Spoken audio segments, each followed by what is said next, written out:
le projet, en fait, quand je suis arrivé chez Domo France, on avait 3 data centers sur place dans nos locaux, pas forcément aux normes, ni en termes d'énergie, de climatisation, mais surtout de sécurité, notamment un sur une zone inondable.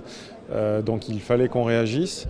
On avait aussi un autre contexte, c'est qu'on avait une autre partie de notre hébergement qui était infogérée en fait, chez un éditeur pour lequel en fait, on avait des niveaux de service qui n'étaient pas satisfaisants. Donc on avait un besoin de changer aussi pour retrouver des niveaux de service, on va dire, au niveau du marché. Donc le projet a consisté à ouvrir un marché.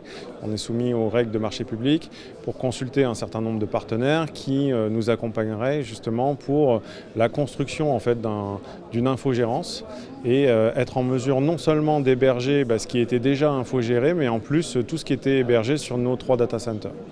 Donc le projet, on a monté une équipe projet au niveau du système d'information.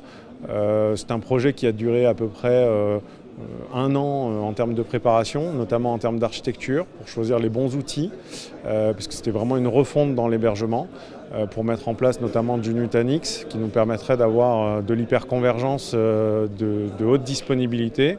Et puis un des enjeux aussi, c'était d'être en mesure d'avoir un vrai PRA, ou PRI informatique, qui soit fonctionnel et qu'on puisse tester, ce qui n'était pas le cas jusque-là.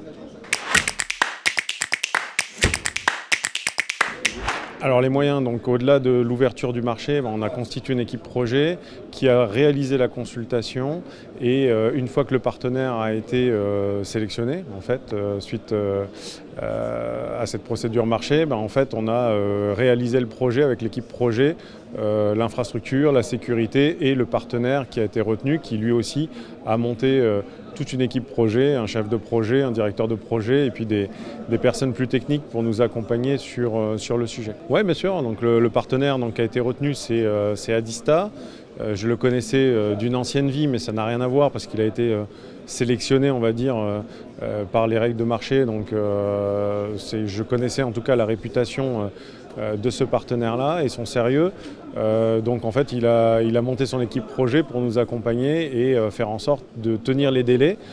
Parce que quand on fait une migration de cette ampleur, on parle d'à peu près 300-350 machines à migrer, plus un ERP sur un AS400. Nous, il faut qu'on quittance les loyers tous les mois, il faut que ça fonctionne du premier coup. Donc la partie projet et les moyens qui ont été mis en œuvre ont été adéquats par rapport à cette mise en production et le temps de préparation qui a été préalable au projet, on a pris à peu près 1 an pour préparer l'architecture et la consultation ont été nécessaires justement pour avoir ce succès-là. Alors les bénéfices, déjà une économie. Ça nous a permis d'économiser par rapport à l'infrastructure qu'on hébergeait auparavant, pour laquelle en plus on n'avait pas de niveau de service adéquat.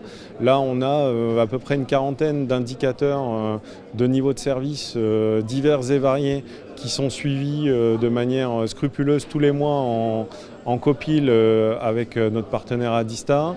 Des pénalités bien évidemment si c'est pas tenu.